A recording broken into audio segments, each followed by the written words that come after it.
All right, we got something big in the studio. We like big knives. Yes, we do. And here's the extras on. This is the Kershaw Copper Natrix, the 7008. This is a big knife, at least 3 3/4 inch blade, and that's up to here, not down here. It's longer that way. Not quite 9 inches overall length. Deep carry pocket clip, right hand or left hand. Oh, it's got some heft. It's got KVT bearings on it, so it's not an assisted opening knife. It looks pretty well centered up from what I can tell up and down. I'm just kind of more looking at the tip than anything else. It's got that subframe lock so you can look underneath here, and we will disassemble this, but you can look underneath here and see those screws under the pocket clip that are holding this subframe lock in place. I guess the copper, it will over time patina, and so it'll turn a different color.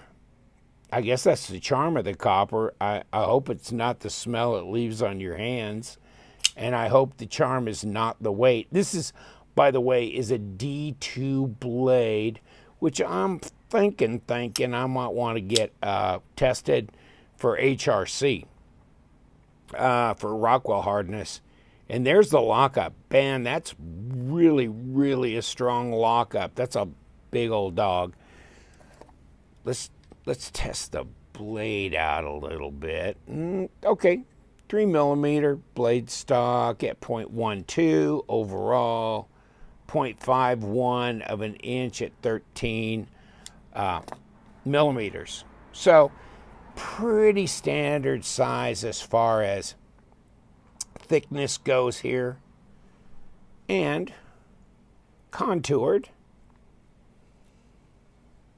There's your blade stop here, coming through here.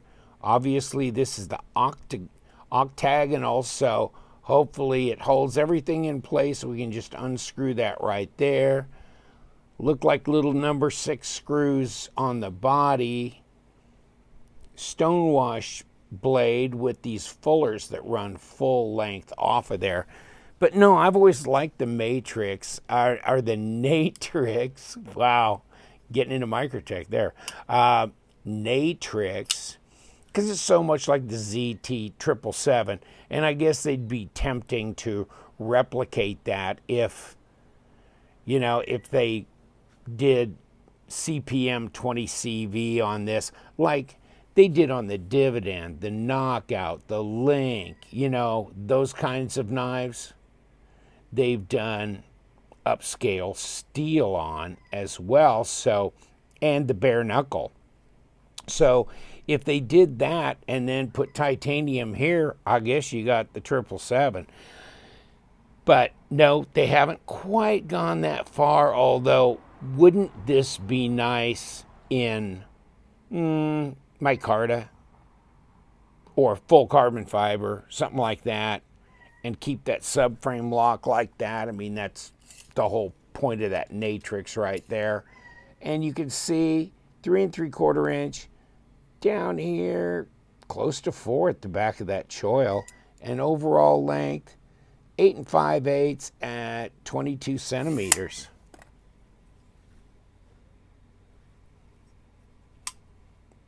And there you go.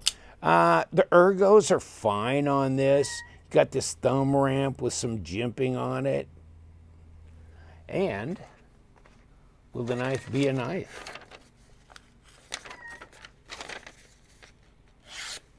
Oh, yeah, that's really sharp.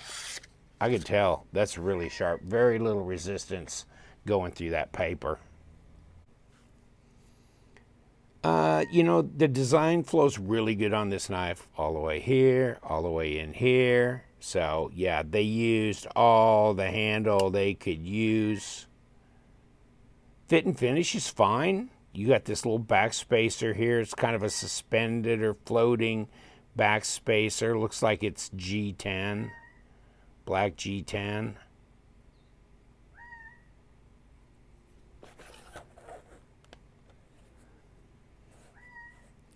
I think the big thing about this knife is that it is heavy, 243 grams,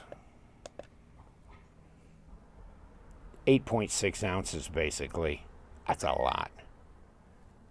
I hear the desert quail in the background calling, coming in to eat. Yes, that is, I think, the big problem I have with this. I don't know that I personally find copper as a great material for knives.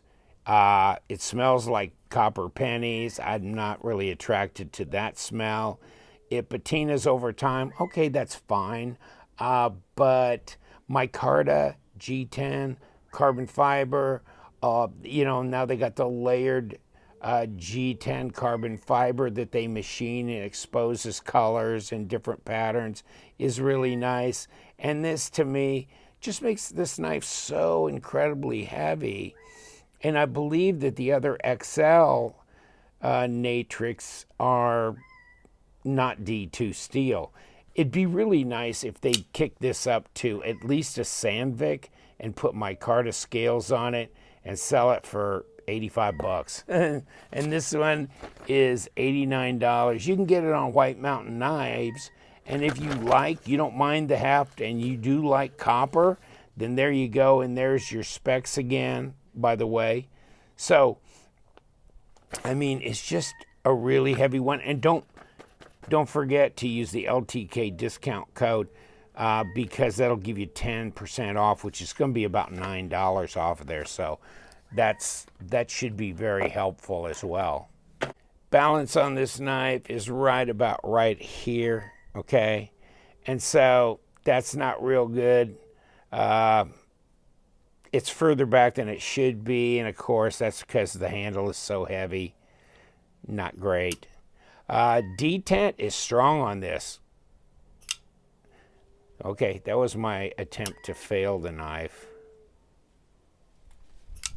Yeah, it's really strong detent. I'd call it a 5.5 detent on this knife.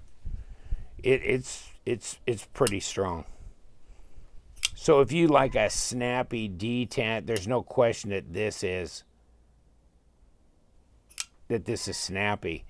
The problem is it makes it a little tougher to deploy if you're going to use your middle finger on that fuller because it is strong, but it's doable. Kind of get out here, give yourself more leverage, and you can do it just like that. So you can deploy it with the fuller if you want. I like doing the middle finger flick. It's nice. Let's take this one apart if we can be so bold as to do so.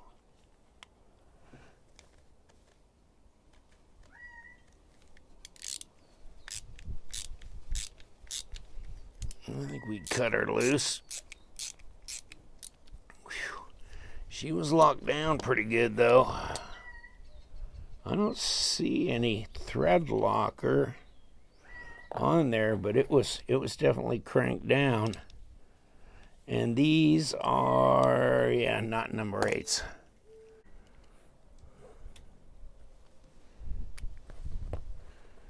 It's not going to come quietly, is it?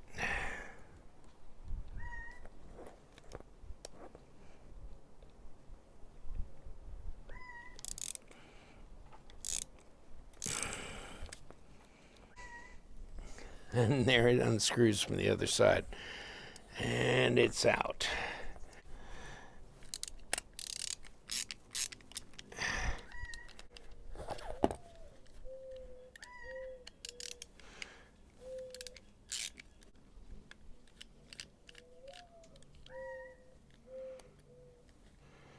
Okay, we got the pocket clip off. Now we get to see all these puppies holding the subframe in, and we're going to take this back one off.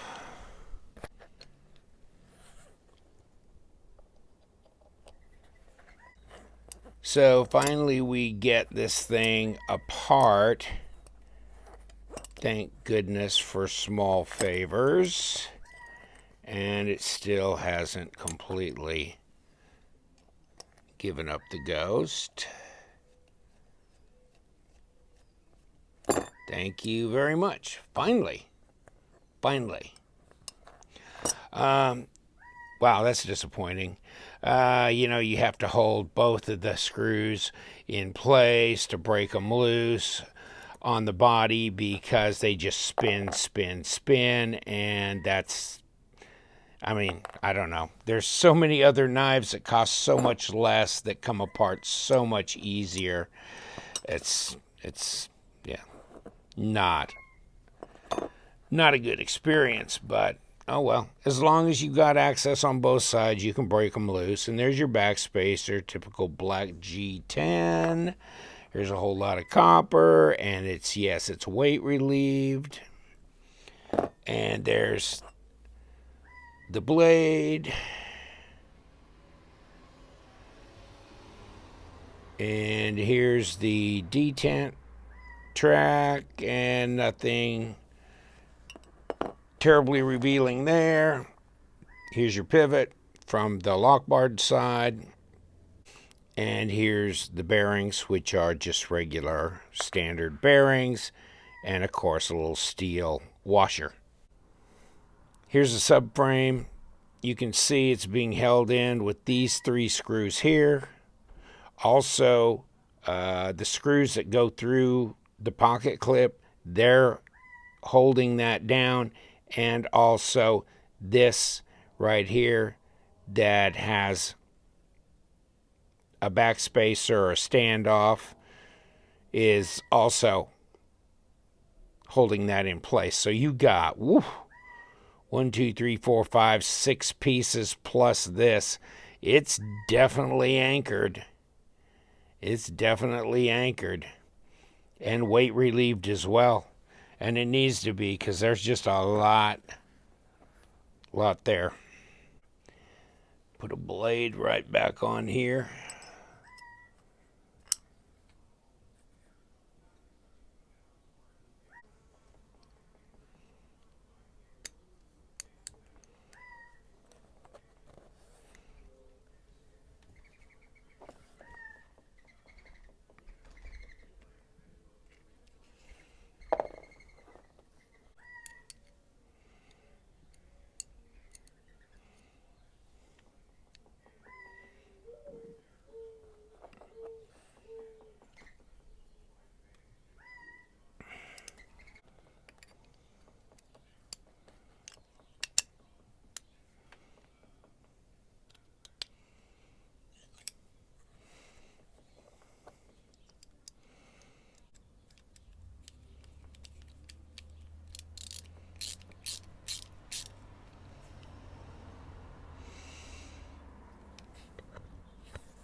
Pocket clip.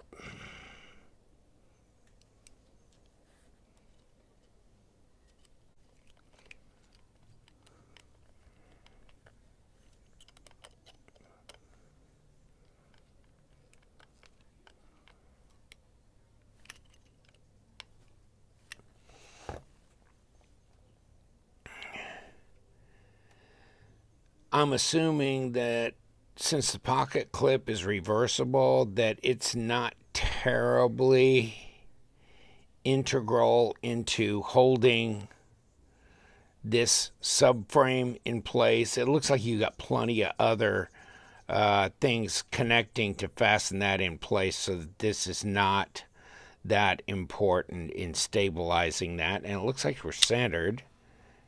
And yes, and Hold on. No blade play.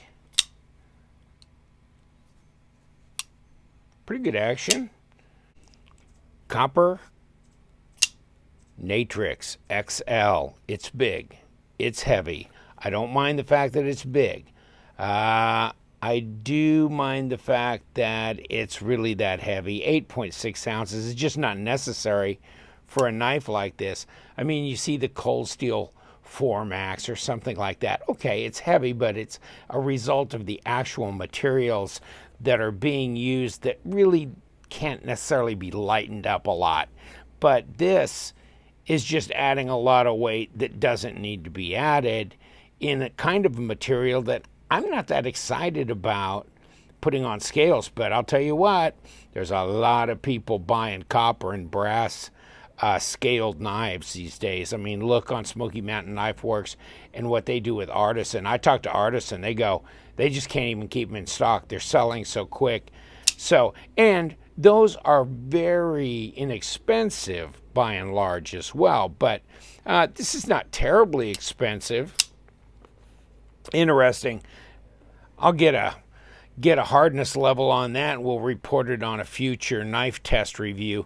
But I love the design. Obviously, it's world class. This in full carbon fiber, or even in G10 or micarta with like 14C28N, N690, VG10, whatever, might be really nice. Get away from the non-stainless or the semi-stainless D2 thing that's going on and put something that's full stainless on here. Would be nice. I would definitely love it. Take care, my friends. Thank you so much for hanging out. You know what we do around here. We love them knives, so you guys stay sharp.